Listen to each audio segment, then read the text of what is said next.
I am Rebudin Sanchez Dasa, 34 years old, and I am your bar waiter on board MSC Cruises. I'm representing my beautiful country, the Philippines. I'm an island boy. So here in Caribbean, it feels like I'm at home as well. It makes me more happy and more lively. The very interesting about me is I'm not just a bar waiter or working in the bar, but I'm a performer also, and I love also dancing. I love karaoke. If I found the microphone directly, I put "That's what friends are for." That's what friends are for. So working here on board is all about all in one.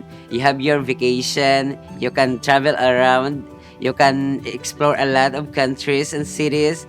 If you are happy, the people surrounds you is happy too. You're spreading the positivity. We do have one more thing for you, and it's a surprise.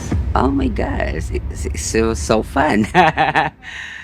Hello, Captain. Good morning. Hi, how are you? On behalf of the MSC Cruises, we want to thank you for your hard work and welcome you as one of the first crew members to join us on our newest ship, MSC World America. Wow. Okay? Wow, thank you so much. This is one of my dreams to open the MSC World America ship. I'll see you on board in MSC World America sailing on April 2025.